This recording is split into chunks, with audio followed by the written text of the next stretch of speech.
Good morning, everyone. Hope you enjoyed or are still enjoying the snack provided by our bronze sponsors, I believe. So, before coming up to this stage, Jerry took me aside and said, Ali, go up there and change the atmosphere, like make them excited and throw some jokes or whatever. Put me on the bus or whatever. I said, okay. And all of a sudden he said, by the way, why don't you pay $905 per year for your membership? And I said, okay, you took me down with that. I'm going to talk about I'm going to take you through the journey of Singapore for implementing BIM in the body of government and through the whole permitting and application system in Singapore. It's going to be, okay.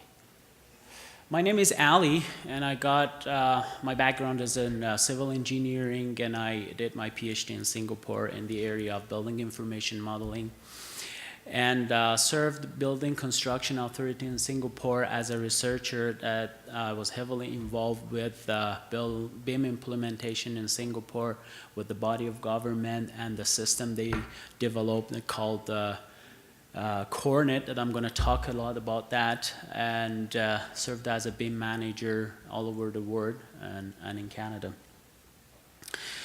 For those who really don't know much about Singapore, Singapore is a dot in your map that if you don't zoom in and often in your map, you won't be able to see that.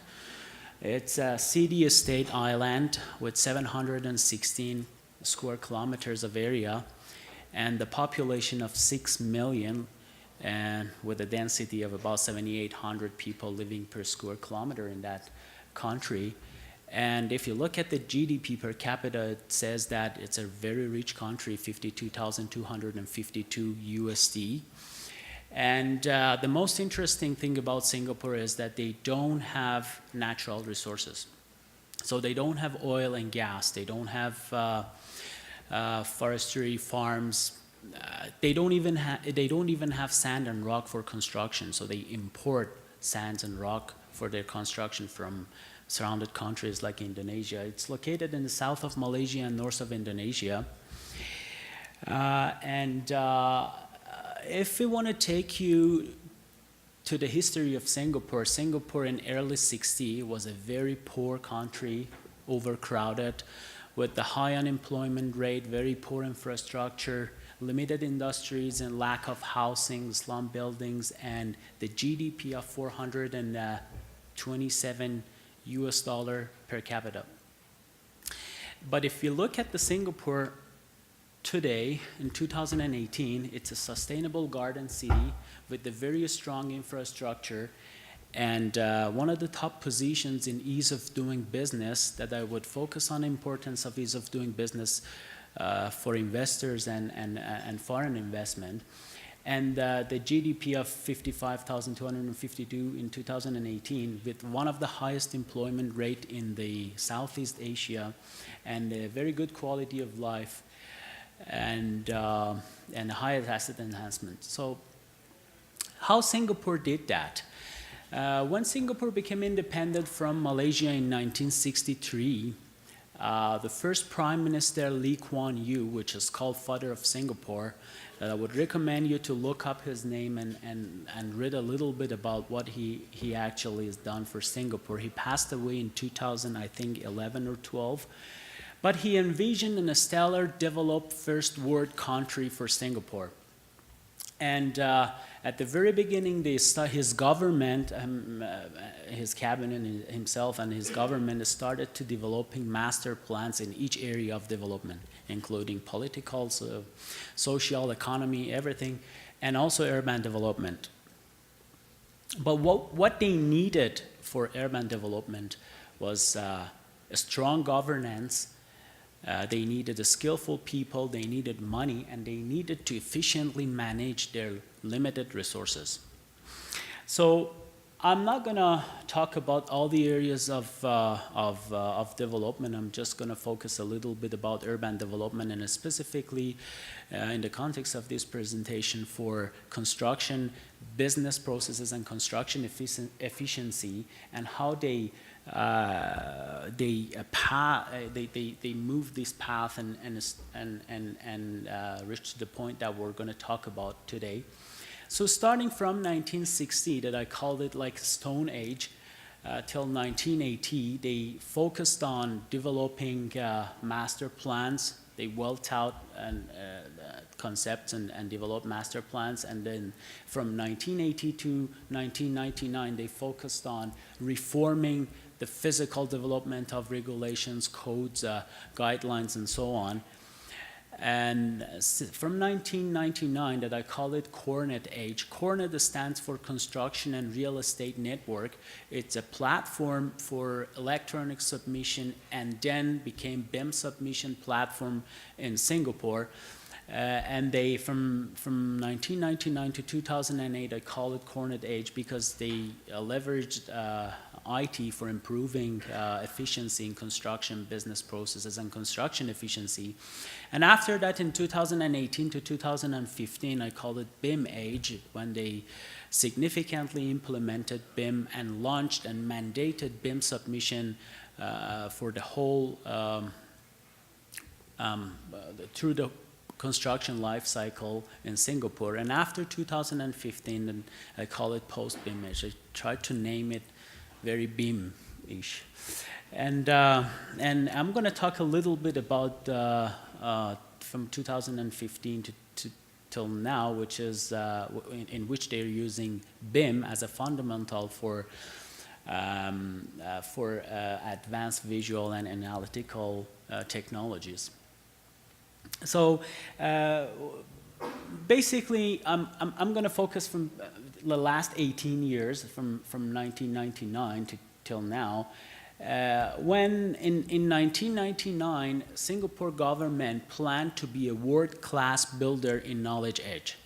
So they envisioned to use their IT master plans in junction with construction master plan to have a strategic transform for construction industry. So they planned for CORENET, Construction and Real Estate Network, to re-engineer the business processes of construction industry to achieve a quantum leap in turnaround time, in productivity and quality. So CORENET, why they needed such a transformation? What was the challenge that moved Singapore toward that?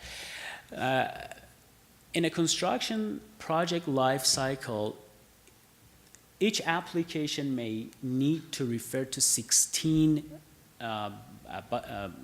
agencies in the body of government. So they need to get permission from most of these agencies. I'm not saying all of them for every single project, but for most of these, from most of these agencies. So if you look at that, they have 16 government agencies with 209 application types and more than 800 different forms.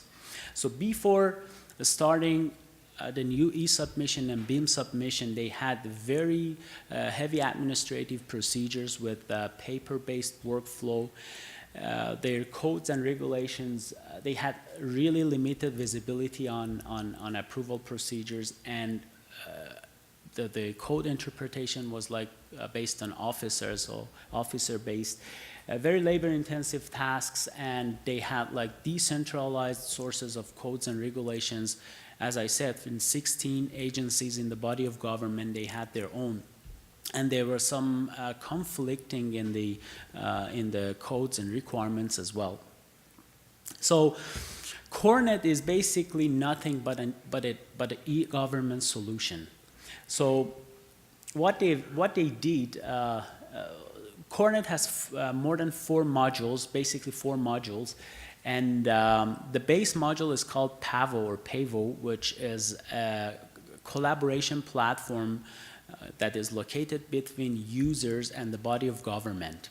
So all applicant owners, project stakeholders can refer to CORENET to submit their application for permitting, for inspection, for building erection, and all of those government-related tasks through the CORENET, and then they can get the feedback. They can submit inquiries and get feedback, and then communicate through that system. And the other side of that is the government, which has the same access at the same time with that applications, and they can proceed with required actions or whatever on the at the same time with users. And there's another module which is an important module for CORENET. It's called OCTANS. It's a building control system that is governed by Building Construction Authority, and they use that module to check buildings against different criterias. And after implementing BIM in 2008, another module added to CORENET. It's called Fornex. Fornex that was personally involved in development of that module is automatic code compliance checking system. So when you submit your BIM model to CORENET, then Fornex checks against building codes automatically and come up with the list of inconsistencies and deficiencies that you have in your model against certain codes and give you a feedback. And the feedback is in an hour or two. So instead of waiting days and weeks for someone to go over it and then give you the initial round of feedback about your deficiencies, you can get it within an hour or two. Just electronic submission in CORENET could bring $160 million saving a year for Singapore.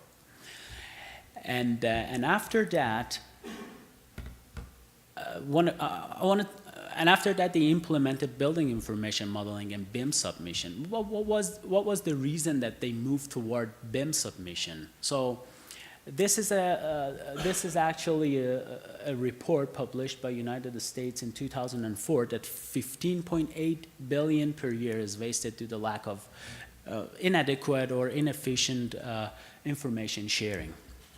And then Singapore faced a phenomenon called BIM, which can bring them a major cost saving, improve their convenience, transparency, collaboration, and reduce the turnaround time. So they started in their construction productivity roadmap to achieve 2 to 3% value added per year in productivity from 2010 to 2020. So they focused on three key priorities, like improving their manpower or workforce skills and design for manufacturing and prefabrication, and also digital engineering through BIM and virtual design construction. And I'm going to focus on the third one for today. Let's give you the tangible result. If you remember, we talked about management of their limited resources, strong governance, money, and they needed higher investment, foreign investment, to be able to come up with their master plans, and also skillful people, actually. So with the CORENET, with the implementation of CORENET, they could get the strong governance, and then they were looking for more money. For higher investment, for getting more money, they needed prepare a platform for investors to easily do business. So a survey that is conducted by World Bank every year is ease of doing business. And one of the factors in ease of doing business is dealing with construction permits. Construction permit is defined for a standardized warehouse, the time, money, and procedures in each major city in a country that is required for build a standardized warehouse. So just to give you a clear picture of these dealing with construction permits, or DCP, and what it talks about, I compared Peru and Singapore in dealing with construction permits in this slide. So Peru, I've selected Peru because Peru did some administrative reforms in their procedures from 2010 to 2011. So if you look at that, they could reduce time from 208 to 188 days. And Singapore, with the implementation of BIM submission and e-submission through CORENET, could reduce the time from 102 days to 38 days. So if you look at the table below that, it shows that Singapore could get like 600% improvement than Peru with e-submission system and BIM submission system. And, so, and they could get third rank in DCP and ease of doing business in the last 4 years. And just for your information, our country in 2017 has a DCP rank of 57 with 12 procedures and 249 days average time for getting all the permits actually from different agencies. The cost of permits in Canada is 1.3% of warehouse value. This is actually published by World Bank that you can refer to. Let's see how Singapore did that. Well, when they started in 2008, they planned to mandate BIM submission by 2010.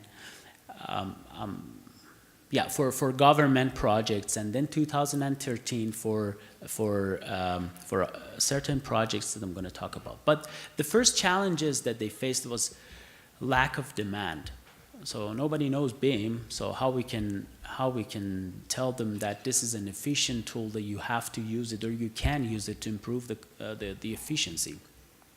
So their strategy for dealing with that challenge was public sector to take the lead in that transition, and also promoting success stories. And other challenges like entrenched in current 2D drafting, so change resistant that exists all over the world. So when you're doing 2D drafting, you really don't want to move to something else, and it's a change resistance.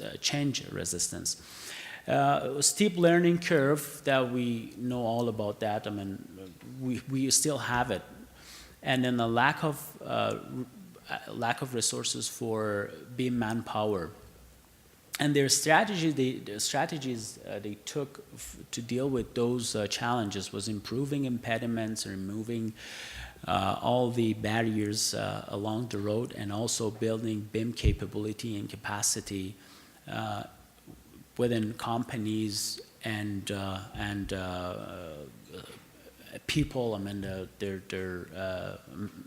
human resources actually, and also incentivizing BIM adopters. So to be able to implement BIM, Singapore decided to take the leadership in BIM implementation. So they started from government projects, and they said all the project governments should be done with building information modeling, and then submitted through the CORENET using a single model for all disciplines. And then they mandated for private sectors, for all other projects, in 3 years from 2013 to 2015, starting with architectural model, architectural BIM submission for buildings more than 20,000 square meter, and then they mandated engineering, architectural and engineering BIM submission for all projects with the area of more than 20,000 square meter. And then in 2015, both architectural and engineering BIM submission for all building and projects with a greater area than 5,000 square meter.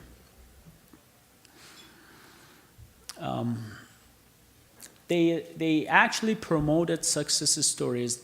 When these things was happening, I was in Singapore. I mean, I was part of that that transition. We had like maybe one event per week, I should say, in Singapore. Either it's a seminar or it's a workshop, a round table going around. It was like a booth somewhere. I mean, it was like a camp for introducing BIM and its benefits and everything, inviting overseas expertise to talk about BIM in universities, in polytechnics and institutions, and talk about the success factors and success stories that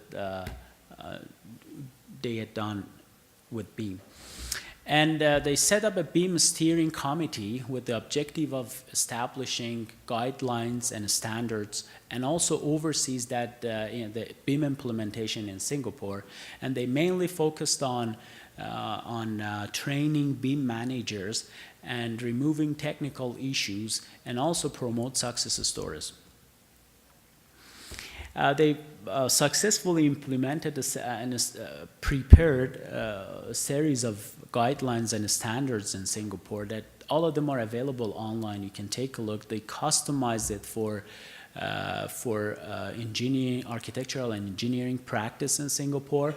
And it goes from it starts from an overview of essential needs and so on, and goes to really deep, even the coding system, drafting, and all the requirements for BIM submission. Another strategy they took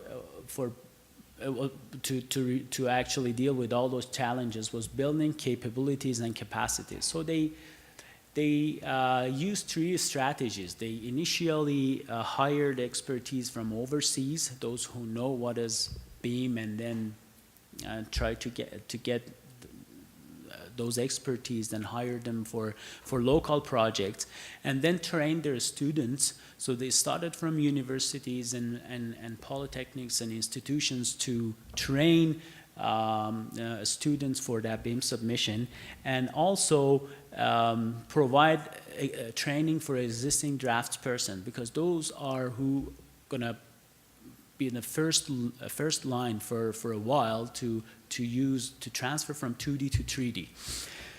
And again, at the same time, lots of competitions, training, certifications, hand-holding all around the city and the country to actually make people excited about BIM, and then get familiar with that, and then make them curious about what's going on, what is this, and what's going to happen.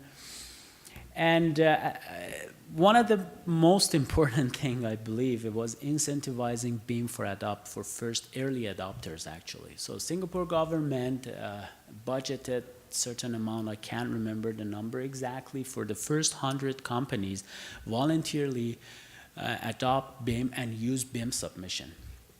And they provided like 70% subsidy for hardware, software, training and consultancy. And the first 100 companies that they use BIM and submit their project through the BIM submission platform, CORENET, BIM CORENET, could get that 70% subsidy. And the results published after 2015 showed that they could save 55% average in processing time. If you look at the bar chart below, it shows the blue one is the CORENET electronic submission system, and the orange one is BIM submission. So just in layout planning, they could save 67%, and in development permit, they could again save 67% with BIM. And in building permit 63, earthwork 25%, and in building erection inspections and all the permits that they required, up to 50%. They could get the significant saving on project cost and independent checking system, the Fornax system that we talked about, and also improved collaboration, proper information sharing within project stakeholders, like starting from designers all the way to the facility managers in operation system. And in my last section of my presentation, I want to talk a little bit about what they are going to do after successfully implementing BIM in the city. In the it's called BCA Construction Roadmap R&D report that I would definitely recommend you to take a look at that. It's available online. It's a great report that they have a robust analysis on every technology that they're going to use it, the readiness level, TRL, their productivity impact, lots of charts and analysis on that I would recommend you to take a look at that. But one of the areas that they're going to still continue moving is building information modeling, and they're going to focus on integrated digital delivery after BIM implementation, and also lean principles, including prefabrication and design for manufacturing, and also ICT technologies for lean design and lean construction. Singapore is going to use BIM and VDC to complete the project life cycle from design to construction sites and to the production to the manufacturing. And using robotics, virtual reality and augmented reality, 3D printing, prefabricated volumetric volume concrete, something like that, PPVC, and also an advanced integrated supply chain management for production to construction site. They're moving toward a smart construction, and they're going to build their strategic plan for future is based on 3 cornerstones. They're going to use their leadership in BIM and VDC and globalize their capabilities, and also focus on develop and export design for manufacturing technologies based on IoT and those things that you definitely are aware of that, and also their advancement in automation and smart construction. This is the plan for 2013. I probably come in 2013 and talk about those things. And specifically for integrated digital delivery, they're using now building information modeling as a basis for computational approach.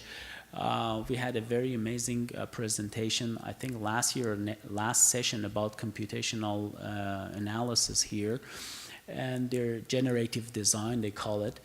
They're going to use BIM for optimizing design to bring more factors like convenience, user requirements, and so on. And then digital fabrication and digital commissioning all around the digital construction site, which is based on smart crane, access controls, autonomous equipments, and material tracking system that they're using based on top of the BIM model. I just brought 2 samples here. One of the projects that already built is built twice, first virtual, then real. This is a new system that BCA is using actually for government projects. So all projects should be built first in virtual reality with all the specifications, and then after getting all the clashes sorted out, all the discrepancies and everything in virtual environment, they're going to transform it to the construction site and build it in real. One of the samples is an application they developed for multi-user VR plugin for BIM collaboration, and all of these things are conducted on their Center for Lean and Virtual Construction that recently established. I mean, what I'm saying recently means after 2015, that they're gonna conduct all these new projects and implement all these new projects under the Center for Lean and Virtual Construction. If you keep these keywords, you can look up those centers, their websites, their projects, and their progress online, and track their actual advancement. I think my time is almost up, and thank you so much for your attention.